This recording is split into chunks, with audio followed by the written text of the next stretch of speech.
So as we take a look at that poll and the people that have attended today, we're seeing a few different options and reasons as to why everybody has joined today. The most frequently answered option was to increase operational efficiency. We've had a few people answer transform existing business processes. A few people have said that they're looking to improve employee productivity, improve profitability, and enhance and enable new product development. Awesome. So thank you everybody for taking part in that poll. So we will begin today's info session for the data science certificate. And as we begin, we do want to start with a territorial acknowledgement. The University of Waterloo acknowledges that much of our work takes place on the traditional territory of the Neutral, Anishinaabe, and Haudenosaunee peoples. Our main campus is situated on the Haldeman Tract, the land granted to the Six Nations that includes 6 miles on each side of the Grand River. Our active work towards reconciliation takes place across our campuses through research, learning, teaching, and community building, and is centralized within the Office of Indigenous Relation. We do have a link there if you're interested to learn more information about the territory that you reside on, whether it be at home or in the workplace, so feel free to check that out. So as we progress through today's session, if you do have any questions or difficulties with your audio or video, we have Derek here from Wattspeed, so feel free to message him in the chat if you come across any audio or video troubles. We will have a Q&A section at the end, so if you'd like to put your messages in the chat as we progress, that would be fine, or if you'd like to reserve them to yourself until we reach that section, the choice is yours. So without further ado, I will turn it over to our program lead for the data science certificate, Larry Simon. Thanks, Ethan. Well, welcome everybody. I'm glad you could join us today, and I'm excited to talk about our program at the University of Waterloo Wattspeed. So to set a little bit of background and to introduce you to the world of data science as a career, what we've been seeing is a rise in a focus on data-driven decision-making across business, but worldwide. These are some statistics that have been gathered that show some of the industries that are most focused on using data-driven techniques. And banking, insurance are two of the highest ones, telecom. There's interesting applications across all of these different industries, and we're going to be talking about some of them today. So what's changed? Why are companies suddenly focusing on using data to make business decisions as opposed to the more traditional way of maybe gut feel and experience? And really, it's driven by a number of things. First of all, the rise of the internet, the fact that now we have access to not only information at our fingertips like Wikipedia and so on, but also it's allowed the sharing and collection of very detailed data on all aspects of our lives and on interactions between businesses, between governments and organizations.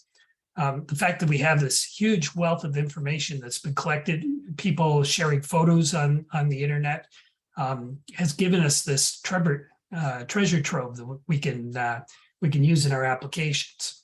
So as a result of that, there has been this huge explosion of new applications. And as a result of that, now we're seeing a really strong demand for skilled workers in this area. Go ahead, and Ethan. So to give you some examples of some of the kinds of applications that we're seeing in these industries. So first of all, let's talk about banking. One of the first big applications of machine learning and data analytics was in the banking sector. First of all, to deal with the laundering of money and looking for ways of recognizing money flows through the systems that look like they could be the result of ill-gotten gains. And those kinds of systems used some of the earliest AI kinds of techniques, primarily around rules-based identification of uh, locations where people were interacting from, or patterns of behavior that would suggest that fraud was going on. For example, some of these systems do things like they'll look at if you're using a mobile app and you're transacting, doing e-commerce over the internet. If you have just registered your account and yet you use the app as if you're an expert, that's an indication that maybe there's something a little bit fishy going on, that if it's a brand new account, the systems would expect that it would take you a little while to get used to how to get around it and how to use it effectively. If you're using it like an expert from day one, it suggests that maybe there's something a little bit fishy, especially if you have more than one account open. So looking at things like those. Compliance. So all of the big financial institutions are required by the government to conform in terms of how much money they have exposed at any particular time. And if you can imagine, for a financial institution with investments and portfolios across loans and bonds and stocks across the various silos in the banks, to make sure that collectively across all of that at any given time, that it's within the parameters of what they're required by law to remain within, requires analysis and data collection across the entire business. In retail, some of the big applications, churn reduction. So this is techniques and methods for making a particular business sticky. So let's say, for example, you're using or you're buying from a particular retailer. Nowadays, it's so easy to sort of go out to the internet and see what else is out there. There's so many different alternative channels. The retailers are very interested in what they can do to help to retain people so that they stay with the same retailer. So they're very interested in human behavior and how you interact and what interests you and what things are important to you versus everyone else. The kinds of incentives that might be important to one person might have no effect whatsoever on other people. Like the old approach was, well, we'll give away a Blue Jays ticket as a sweetener. Well, some people don't like baseball. So if you can understand more closely what any particular person really cares about, then you can target those kinds of additional sweeteners in a way that really helps to bind you to their brand. Recommenders. So of course, on Amazon, if you purchase something, or if you even look at a website that's related to a particular product, pretty soon the e-commerce companies are recommending other products that are similar to the one that you're interested in. So they use large systems that accumulate data across interactions by people across the internet. And they look at what sorts of things not only you've bought, but what other people that are demographically like you or are related to you, say through LinkedIn, what things are they buying that might be of interest to you because you're like them in some sense. You're probably similar to some extent in your tastes by relationship with these other people. And Netflix, for example, if you go to Netflix, the first movies that come up, the ones that they recommend to you individually, are based on analysis of your patterns of interest, not only within Netflix, but also across other interactions in the internet. Supply chain optimization. Of course, supply chain's been a big issue, right, in the last couple of years, where we've seen all kinds of breakdowns in the standard flow of goods and services from the farm and from manufacturers through middlemen to the retailers and finally out to the consumer. So the question is, how can we streamline that? How can we make that as efficient as possible?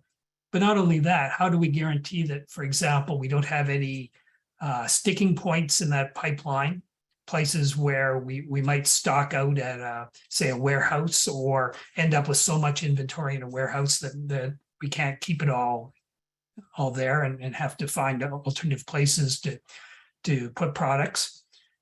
So the whole question of how you get all these interacting intermediaries along the supply chain to all work together as if they're a single efficient stream is a huge problem, and it's a very data intensive issue.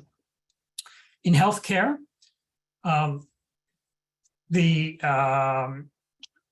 we've been trying for quite a while now to come up with a standard approach to healthcare and healthcare records in Ontario and in Canada and in other jurisdictions as well. There's all kinds of opportunities for analyzing. Well, of course, the healthcare industry from the beginning of time has been somewhat data driven, but there's new opportunities. For example, nowadays, if you go into a modern hospital, all of the equipment, all the monitoring equipment is all now wired and does data collection. So we now have additional detailed high volume data on, for example, neonatal data from the children's hospitals. That is just an absolute goldmine for academic analysis of factors that contribute to health, positive and negative outcomes. Automatic disease detection.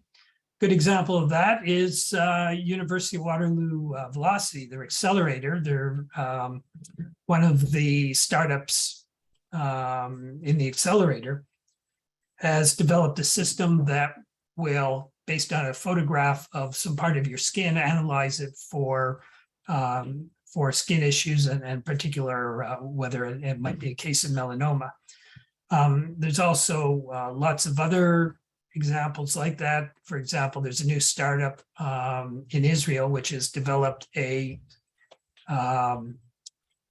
X-ray source that, rather than using the traditional high voltage, high temperature X-ray tube, instead uses a solid state device.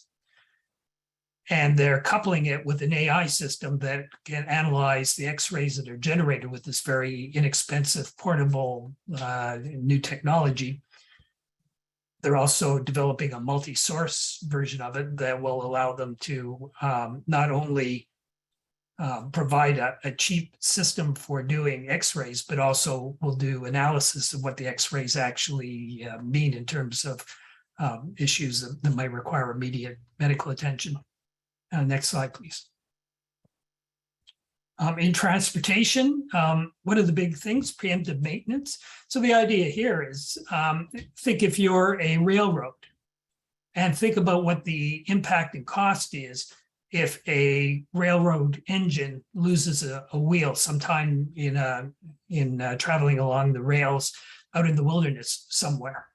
And especially if there's multiple failures, then you can very quickly get into a situation where the train would be disabled, problems with the traffic as a result along that rail line.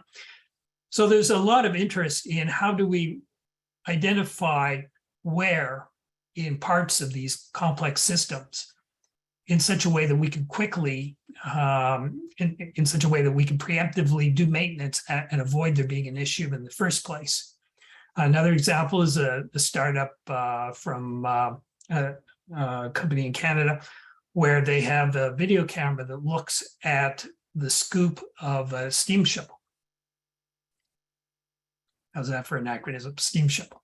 And what it does is it looks at the bucket, at the tines on the bucket, and senses the temperature of each of them, and uses that to determine how much wear there is. Because the problem is those teeth on the bucket, sooner or later they wear out and they break off. And when they do, that again, that shovel is out of action for a while until it gets replaced. And if you can identify when stress is happening to it and have the shovel operator actually slow down so that the bucket cools down and it lasts longer, even just replacing the bucket itself, considering the amount of metal and something like that, it's a very expensive item to replace.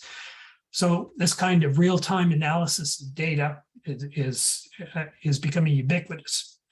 Route optimization, when you take an Uber ride, the optimum route at any given time, given all the current traffic patterns, that's all computed in real time using real-time analytics. In the automotive sector, self-driving vehicles. So the whole movement towards being able to have passenger cars and now trucks go from point A to point B in an automated fashion. There's a huge amount of research that's going into that. And I heard recently that we may be just 1 or 2 years away now from actual self-driving transport trucks moving goods across the country. There's also a lot of other applications in automotive as well. For example, analysis of how driver behavior. For example, there's a company west of Toronto that if you go into their data center there, you can see that they're tracking trucks all over North America. And if the drivers are starting to exhibit behavior like they're maybe beginning to fall asleep at the wheel, this is sensed in real time and action can be taken. It can identify how long it takes for drivers to get from one place to another and possible opportunities to optimize the routes.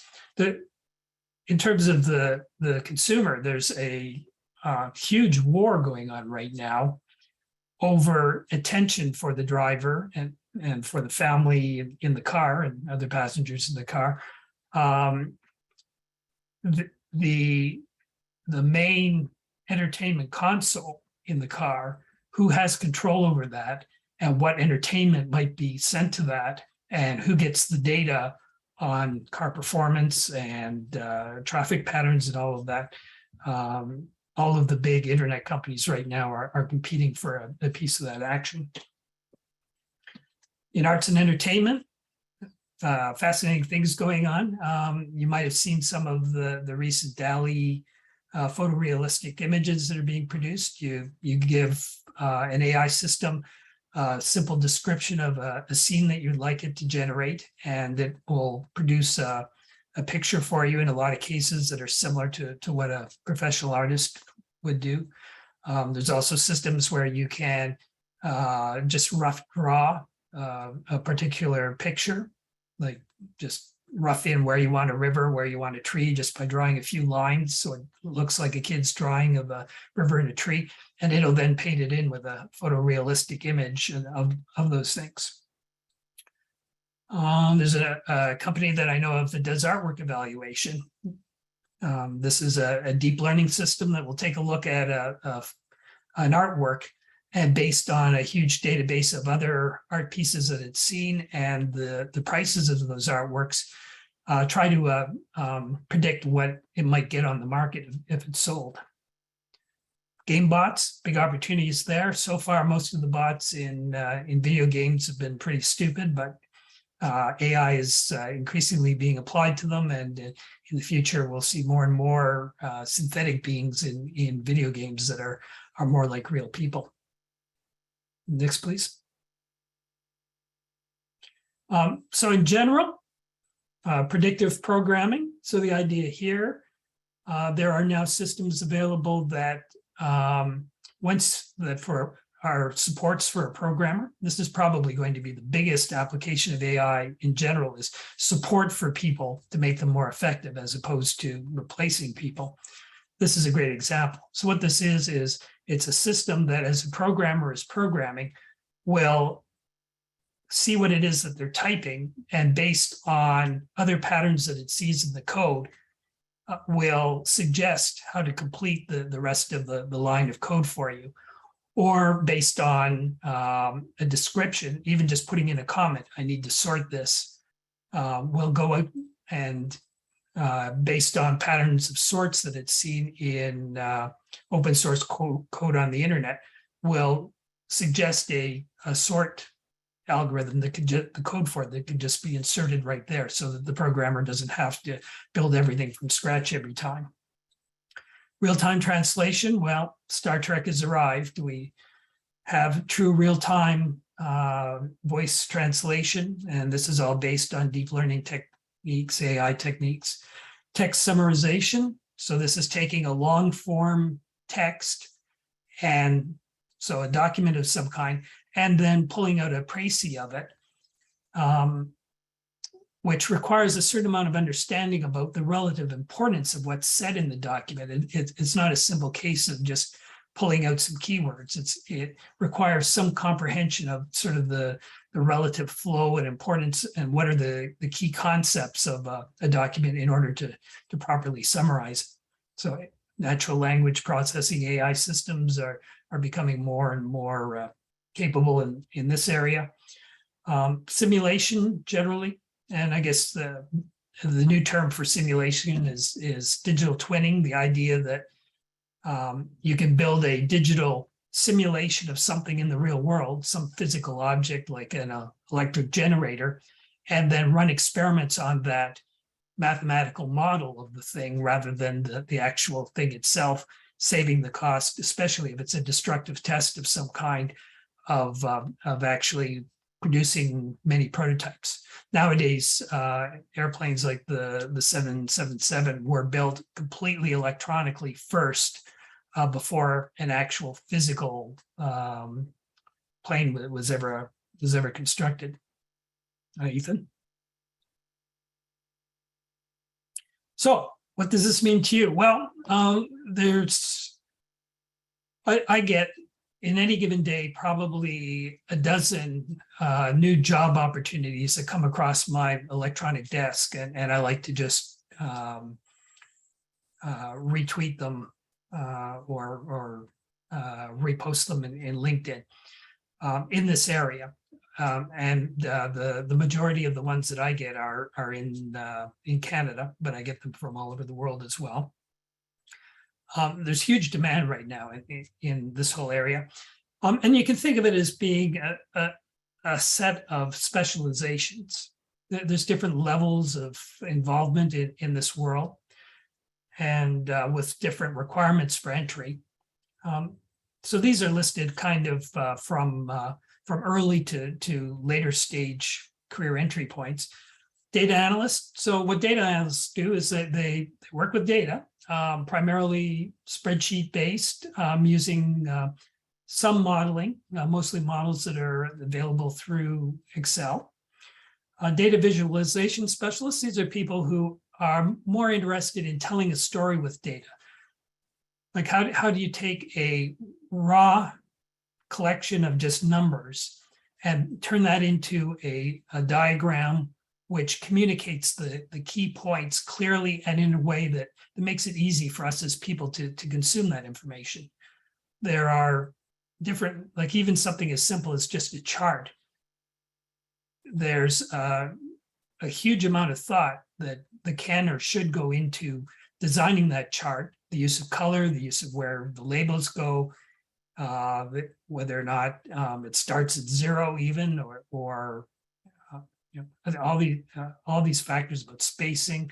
There's been a lot of research into how to do that in an optimum way so that people can, at a glance, get the gist of the important messages that are trying to be communicated, as opposed to trying to sort it out from numerical data, which we're not wired to do naturally. Business intelligence specialist. This is someone who specializes in analytics from a business perspective, and there's a wide variety of tools that are available for that purpose. So usually a business intelligence specialist is highly knowledgeable in at least one of the business intelligence tool sets that are out there. Big data engineer. This is someone who specializes in building systems for processing large quantities of data, either large volumes of data, like very, very large databases, too big to fit on a single computer, and as a result needing to be distributed across many computers, or data that's traveling at such a high rate, such a high volume of data arriving, that again, it requires special handling. So think, for example, about Twitter and the volume of data that's going through that system in every second. It's mind-boggling. Data scientist. So data scientist is kind of a general catchphrase for a lot of specialist disciplines. But what's different now is the application of the techniques that statisticians and machine learning researchers have been developing over the last few decades to business situations. So most data scientists who call themselves as such are working in business environments, but it now as an umbrella term really applies to people working in all of the data related disciplines, including the sciences. AI specialists. So what's the difference between machine learning and data science and AI? Well, machine learning is a set of techniques that have been developed specifically for learning from data sets, taking a collection of gathered data and then finding the common trends from that data. AI, artificial intelligence, is a broader term that includes machine learning, but also includes other kinds of learning as well. So learning by imitation, learning by experimenting and interacting with an environment and building up a strategy for being successful in that environment, depending on what rewards one gets or doesn't get as one does that interaction. Yeah, next, please. What do you need to have a role in data science? Well, data science as a kind of a fairly new discipline, it is really a combination of a lot of existing disciplines, and it requires you to have some knowledge in almost all of these areas. Now, almost no one would be strong in every one of these areas that are here, but a typical data scientist has some level of understanding across all of them, some base level of understanding, and usually has maybe 3 of them in which they are particularly strong. So you might have someone who is particularly strong in the understanding of a particular business. So maybe in the insurance business, maybe they're a real expert in risk assessment, in combination with maybe they have a flair for storytelling, and so they're really interested in the infographic and visualization aspect of communicating data around risk. Or you might have someone who's strong in data engineering. They're a large-scale NoSQL database guru, but also have a bit of a flair for statistics. So, let's go ahead.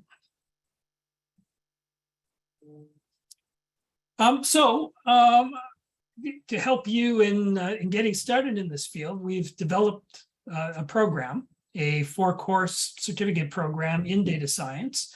It consists of these, foundations of data science. So the first course is really the entry level, and it assumes that you know a little bit about programming, or at least have a little bit of exposure to it, but not a lot. It doesn't expect that a person is a competent programmer to begin with. We teach programming as part of the course, but it's useful to have a little bit of prior skill. And it teaches you how to use Python, how to use Pandas, the most popular data science, data analytics package for working in Python. Teaches you how to do queries in SQL, and basically lays out the broad picture of analytics and how it works in business and science, and what machine learning is and how it fits in, and gives you an opportunity to practice and do some analysis of your own of data sets. Statistics for data science then takes it the next step and goes into the practical aspects of what you need to know in terms of statistics in order to be able to do analytics. There is some math content, but it's not a deeply mathematical course. All of these courses are oriented towards working professionals who want to practice this as a profession, as opposed to being research oriented. It's very roll up your sleeves and let's actually do this.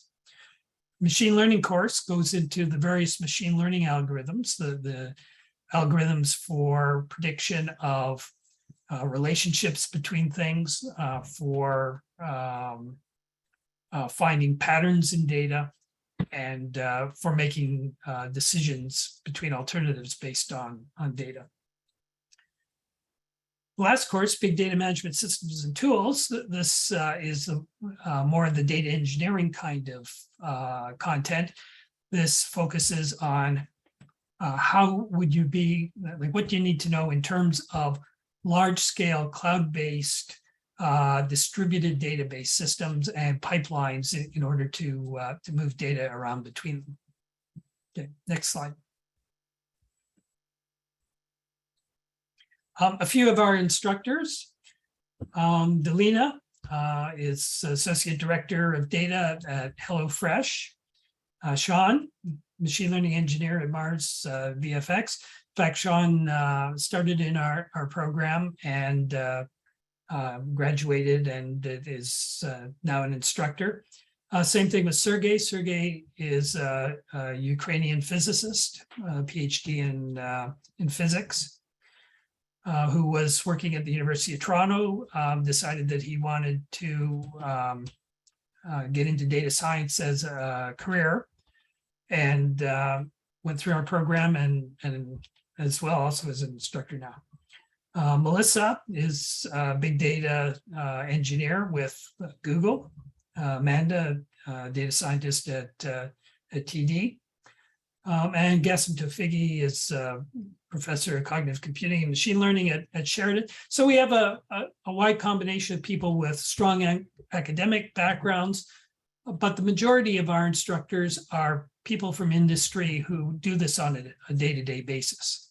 So one of the real strengths of what we're trying to do with this program is bring real-world experience into the classroom for our learners. Next slide, please. I've mentioned some of these already, some of the things that we'll cover in the program. So Python, Pandas, visualization as well in the foundations course I didn't mention before. Basic review of probability theory in the statistics course. And then on to inference. How do you do decision making based on statistical methods?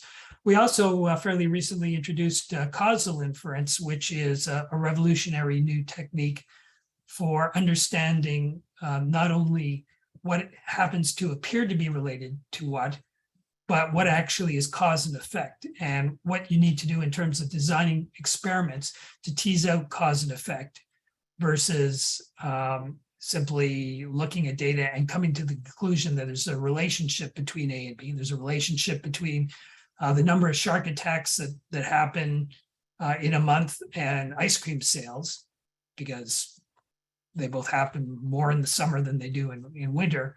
But is there a cause and effect between them? Well, it's obvious to us that there isn't, but more subtle ones, maybe it's not clear what the actual cause and effect relationship is. So these are new techniques for helping us to design experiments to determine what's cause and effect. Regression and classification, the main two types of machine learning algorithms. Feature selection and dimensionality reduction. So this is deciding when you're building a model, what are the important parameters for that model? What is the data that you need to collect in order to drive that model correctly? And what's the minimal amount of data you can get away with? Minimal amount of different kinds of data. So that we have models that are predictive, but are as simple and compact and as inexpensive to get the data for as we can. There's an introduction to neural nets. So 3 of the modules are on an introduction to deep learning. And there are other courses available that follow on to the data science certificate that go deeper into deep learning and into reinforcement learning. Next slide. Other things covered, Spark. So the data engineering program, we have quite a lot of content on Spark and big data architectures generally, pipelines, streaming, I've mentioned. We look at MongoDB as an example of a non-relational database type. Again, hands-on, you get to work with it and experiment with it. We recently introduced material on machine learning operations. So how do you operationalize one of these machine learning pipelines once you've built it? And cloud-based machine learning, more and more of the models are available in the cloud, ready to go.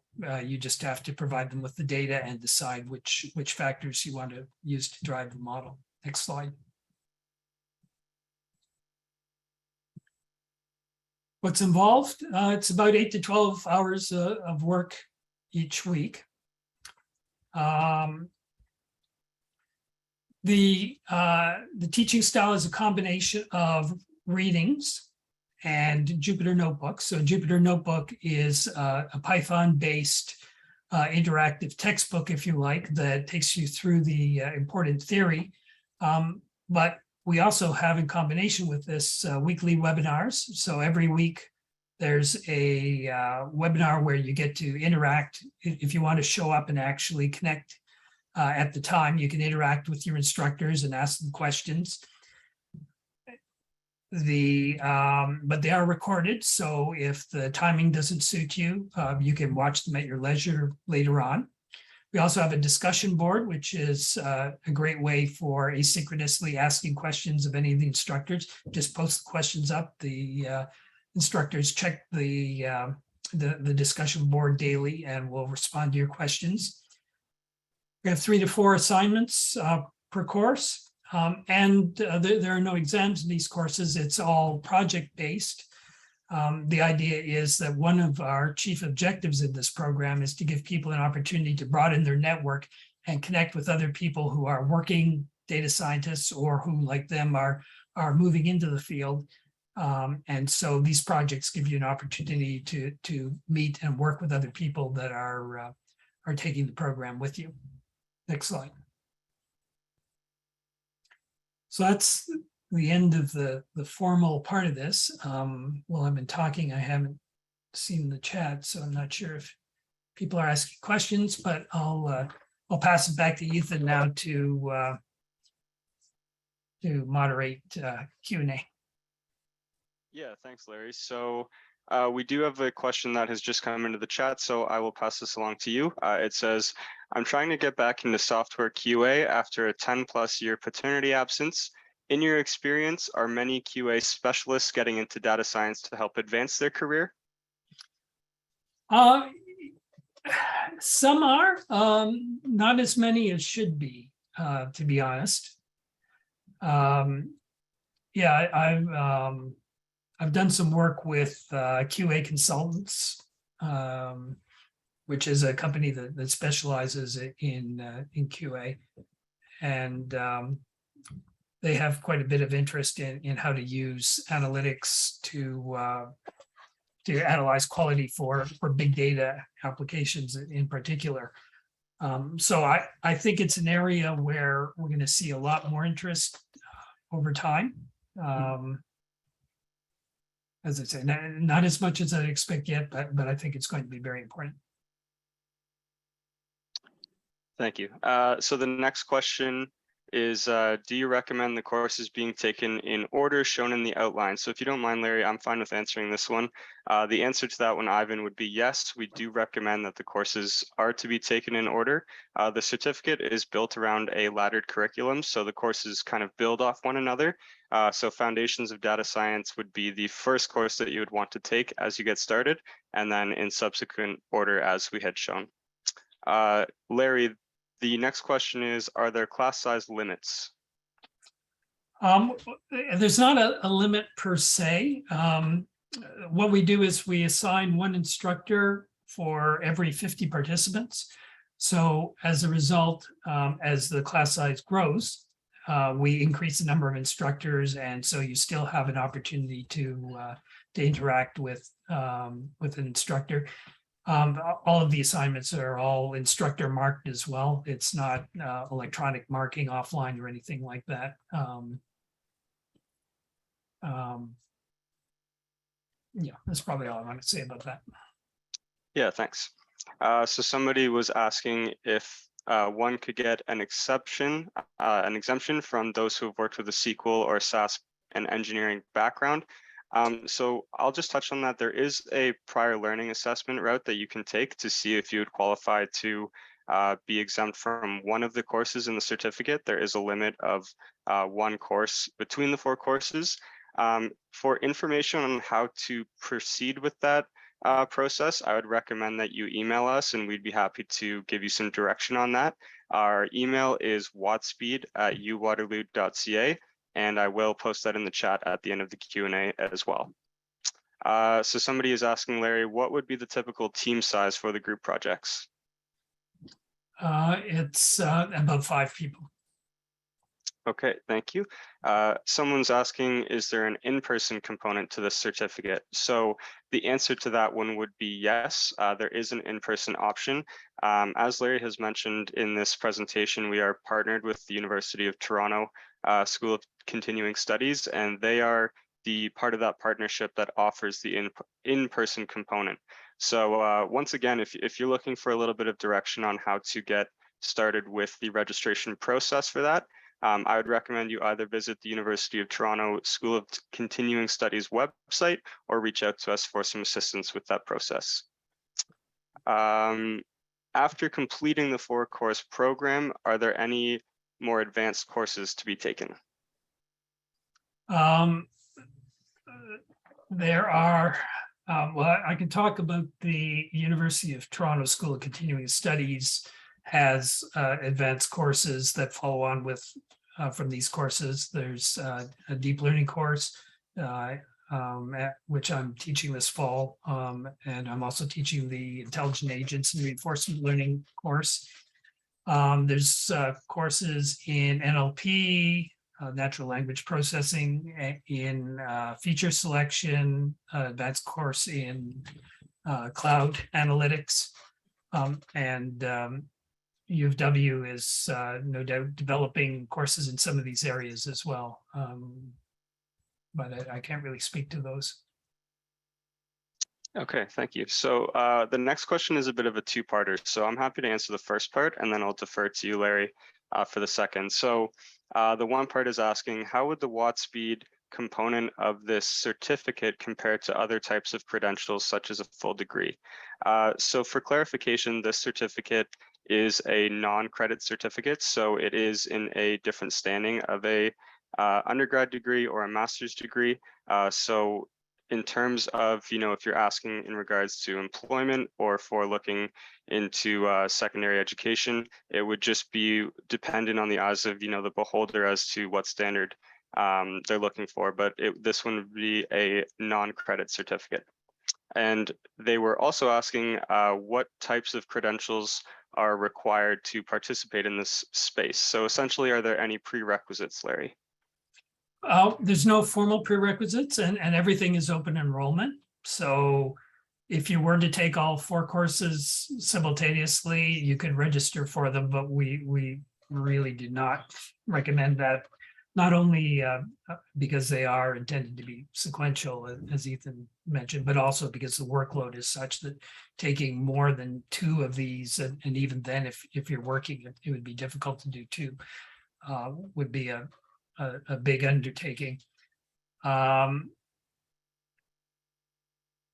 It doesn't assume any prerequisites, but as I mentioned before, if you have some experience with Python, in particular programming, or programming in another language, like if you have some experience in programming in some language, we then introduce the syntax of Python, so it becomes fairly easy to pick it up. If you've done no programming whatsoever, then we think it's a good idea if you take a free or inexpensive online Python course prior to it. And I'm not sure if WatSpeed still offers a Python course. There was one that we had a couple of terms ago. Yeah, so we still offer the Introduction to Python 3 programming course. So that is a good opportunity that we like to advise as a refresher or just a good foundational introduction for people that are looking to build some skills around Python before they get started with the data science certificate, if it is something that is of interest to them. So it is a different structure. Those courses are 6 weeks long. They come at a different price point, and the actual style in terms of learning, it's a bit different. So there's some quizzes, there is a final exam in that one. But if you are looking to, build some foundational skills in Python before getting started with this certificate, then we do recommend you look into the Introduction to Python 3 programming course. And again, if you have any questions about that, feel free to reach out to us. So we're getting a few questions that are all kind of related. We have touched on, the difference between a master's degree, a couple questions about employment opportunities and career advisors. So I had previously touched on the employment piece in the sense of, this certificate on a resume, it really comes down to the employer at hand that we're talking about. So it can be interpreted based on the job that you're applying to. But from the career advisor perspective, we currently do not have career advisor partnerships at WatSpeed that you would be able to actively engage with after taking the data science certificate. Yeah, Yeah, go ahead. yeah, but we to add a little bit of color to that in comparison to master's programs and boot camps. So in terms of content, the content is similar to what you'd see in a master's program, but maybe not as mathematically oriented as that. What we find is that sometimes people have done Masters of Analytics programs and then come and take our program for the hands-on practical aspect of it. The important difference here is that a master's program in analytics or a boot camp is typically,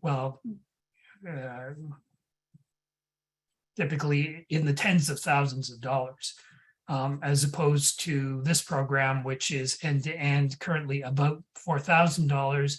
And if you're in Canada with a Canadian employer, with a Canadian or with an employer with a Canadian business address, they don't even have to be a Canadian company. But if you work for a company with a Canadian business address, you can qualify for a 50% credit on the tuition. So it's very, very cost effective. It's becoming more and more recognized in the employment community. And but at the same time, it doesn't come with the kind of career services that a $15,000 boot camp would come with, because it's a different cost model. Yeah, thanks for adding that, Larry.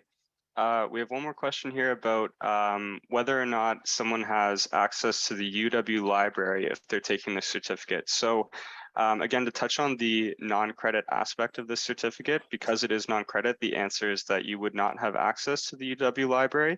However, I will add all of the resources that you will need while taking the certificate are available online.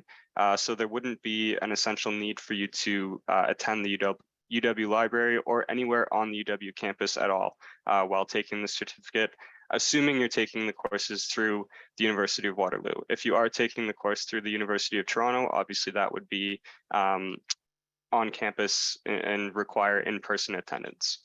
Yeah, in that case, actually, you do get access to the U of T libraries, but not all of these courses are available in class right now. Because of the pandemic, we switched to completely online, and some of the courses are available in class at U of T, but we're just sort of nibbling at that again, and it may be some time until all the courses are available in the in-class flavor again. Awesome, thank you.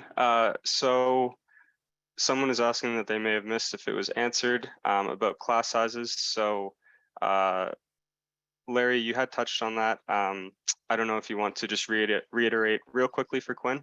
Yeah, there's no maximum, although practically speaking, if we had 1,000 people sign up, we would, well, not even that many, we would split it into several separate classes rather than one. But as it stands right now, essentially there's no limit, but there is one instructor for every 50 people. So we scale up the number of instructors with the number of attendees. Yeah, thank you. So you had mentioned at the beginning of the info session about all the job opportunities that you receive daily or that you're made aware of. Somebody's wanting to know if these opportunities are shared with the graduates of this certificate program. So I know you mentioned kind of the different social media streams that you shared these through. So maybe if you want to touch on that again. So the easy way to get access to that is just link in with me. So Larry Simon, SIMON, look me up. Send me a LinkedIn invitation and I'll connect with you and then you'll get a stream of it. We also have a LinkedIn group just for people who are interested in the program and or are graduates of the program. So if you again search on LinkedIn for this certificate program, you should find it. Or if not, just message me and I'll send you a link to it. Okay, awesome. That looks to be, oh, we've got a few more questions coming in. Okay. So is there any data collected about what people who completed the program end up in which careers, essentially? Do you want to touch on that, Larry? No, we haven't done that. It would be a very interesting question to have more data on. That might make a good project for one of the teams. Yeah, absolutely. So somebody's asking about when the first course starts and the cost of it. So our next start date for all 4 of the data science courses is September 26th of 2022, excuse me. We do offer all of our courses 3 different times a year, typically falling in the fall, in the winter, and in the spring. So the fall would be the next one. The cost of it is $9.95 Canadian plus HST for the course. But as Larry had touched on with that Scale AI rebate, it is a great opportunity for you to receive a 50% rebate on the cost of the course. So for interest in the rebate and eligibility conditions, that is on our registration page. Or if you have any more questions about that and you want to kind of discuss that further, feel free to give us a call or reach out over email. If one does this certificate and also does more advanced courses at U of T, like NLP, can they apply to get an MSc in data science if they meet all the requirements?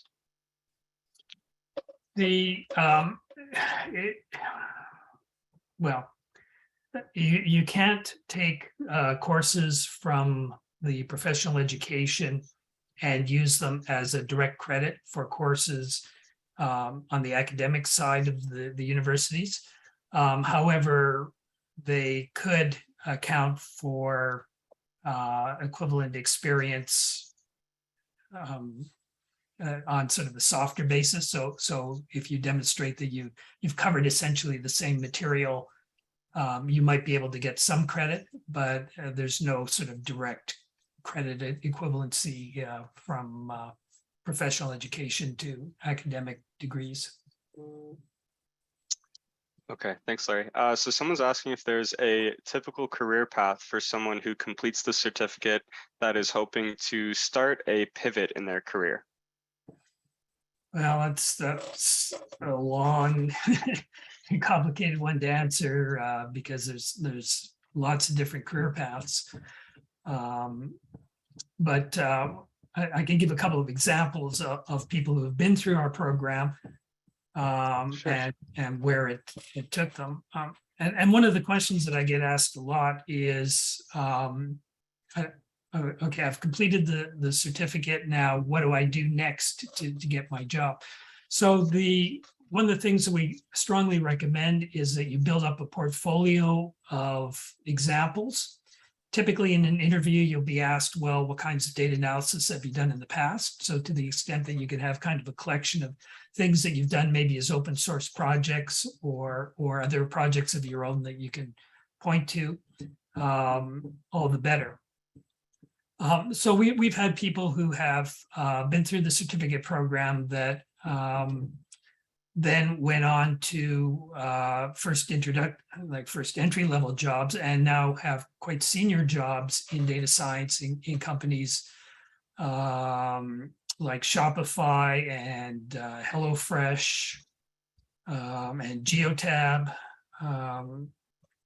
And the career directions in each case are all somewhat different. In some cases, the people have decided to go more the management side of analytics, and some have decided to go the more technical or data engineering side. There's lots of different routes. Thanks, Larry. So someone's asking what day of the week are the online instructions typically held on? So I can touch on that. So this certificate program is kind of designed for a working professional in the sense that we don't have a required time that you have to be online. A lot of the work is asynchronous aside from, the group component of it. So you can work on the course topics and modules at a time that works best for you anytime throughout the week. So whether it be after work, before work, on the weekend, anything like that is fine. The webinars that are recorded, if you aren't able to attend, will be communicated at the start of the course as to what day and time they will be held, as it would differ between different courses based on the instructors. And So they're typically evenings, or in some cases Sundays, because Sundays work well for many of the learners. Yeah, great. Thank you. So out of general interest, how long has this certificate program been offered? I believe it was launched in 2018. Larry, correct me if I'm wrong on that. Yeah, that sounds about right. And it was running for a couple of years at U of T before that. And it also builds on the management of data analytics course certificate that I built for U of T, which launched in 2013-ish. Right. Okay. And I should mention as well that we update these regularly. All of these courses have gone through major upgrades over the last year. Yeah, absolutely.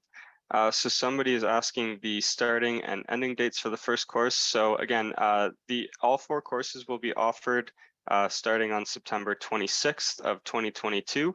The first course again would be Foundations of Data Science, and the courses are 12 weeks in length. So I don't have that exact date on the top of my head, but I believe that would take us to the middle of December range. Somebody is also asking if they can get a copy of what is covered in each course in the form of a syllabus. So we do have that available. We would just ask that you send us an email and we would be happy to provide that for you. And we are reaching the 1 o'clock mark here. Larry, are you feeling good with how this whole Q&A has gone? Are you okay for us to kind of wrap this up now? I'm good to stay on a little longer. Okay. So the next question is, I'm assuming as there are 4 courses, the expectation is to have 1 course a semester. Yeah, so we would highly recommend that you take 1 course per offering. And again, it is offered every fall, winter, and spring. So if you were to take all 4 courses in sequential order, it would take roughly between 15 to 16 months in that kind of range, including the time that is elapsed between the start dates of the course, which is typically just a few weeks.